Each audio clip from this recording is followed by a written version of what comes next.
Kind വേർഡ്സിലേക്ക് എല്ലാവരെയും സ്വാഗതം ചെയ്യുന്നു. ഇന്ന് ഞാനിവിടെ പറയാൻ പോകുന്നത് Jesus first miracle at the wedding in കാന. യേശുവിൻ്റെ ആദ്യത്തെ അത്ഭുതമായ കാനാവിലെ കല്യാണത്തെ പറ്റിയാണ് പറയാൻ പോകുന്നത്. യോഹന്നാന്റെ സുവിശേഷം 2-ാം അധ്യായം 1 മുതൽ 10 വരെ വാക്യം നമുക്ക് കാണാൻ കഴിയും. ഇതിൻ്റെ അതൊന്നും നമുക്കൊന്ന് പറയാം, നമുക്ക് ചിന്തിക്കാം. 1-2 വാക്യങ്ങളാണ്. Jesus mother Mary and disciple attend a wedding. അതുപോലെ 3-5 വാക്യത്തിൽ കാണുന്നു. Why run out the Mary asked Jesus to help. അതുപോലെ തന്നെ 6-8 വാക്യത്തിൽ കാണുന്നു. Jesus turned water into wine, filling 6 jars. 9-10 ഇങ്ങനെ കാണുന്നു. The master of the banquet praised the wine. നമുക്ക് കാണാൻ കഴിയുന്നു യേശു ചെയ്ത ഈ അത്ഭുതം. ഓരോ വാക്യത്തിൽ നമുക്ക് മനസ്സിലാക്കാൻ കഴിയുന്നത് യേശുവിൻ്റെ ആ ഒരു വലിയൊരു അത്ഭുതം അത് വ്യത്യസ്തമായിരുന്നു.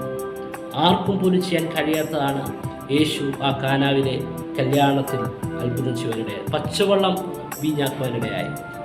ആ പച്ചവെള്ളം കൊണ്ടാണ് യേശു ഒരു അത്ഭുതം സൃഷ്ടിക്കുവാനിടയായി. പച്ചവെള്ളം നമുക്കറിയാം, അതിൻ്റെ കളറ്, അതിൻ്റെ രുചി എല്ലാം മാറ്റിക്കൊണ്ട് ആ ഒരു വീഞ്ഞ് യേശു അവിടെ കൊടുക്കുവാനിടയായി. നമുക്ക് കാണാൻ കഴിയുന്നത് ജീസസ് ഡിവൈൻ പവർ. പിന്നെ കാണാൻ കഴിയുന്നത് മേരി ഫെയ്ത്ത്. പിന്നെ കാണാൻ കഴിയുന്നത് ജീസസ് ഹ്യൂമിലിറ്റി. ആ വലിയൊരു യേശുവിൻ്റെ അമ്മയും അതുപോലെ യേശുവിൻ്റെ ആ ഹ്യൂമിലിറ്റി നമുക്കവിടെ കാണാൻ കഴിയുന്നു. യേശുവിൻ്റെ ആ ഒരു അത്ഭുതം നമുക്ക് കാണാൻ കഴിയുന്നു. അതുപോലെ തന്നെ മറിയുടെ വിശ്വാസം നമുക്ക് കാണാൻ കഴിയുന്നു. എന്താണ് വിശ്വാസം? ഇങ്ങനെയാണ് പറയുന്നത്. 5-ാം വാക്യം ഇങ്ങനെ പറയുന്നു. ഇവൻ എന്തെങ്കിലും കൽപ്പിച്ചാൽ അത് ശരി.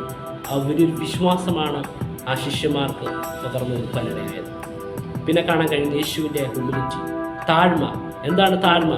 ആ ശിഷ്യന്മാരോടൊത്ത് ആ ഒരു സൽക്കാരത്തിന് വേണ്ടി യേശു അവിടെ ആ ശിഷ്യന്മാർ ഒരുമിച്ച് അവിടെ അത്ഭുതം അവിടെ സൃഷ്ടിക്കുവാനിടയായി.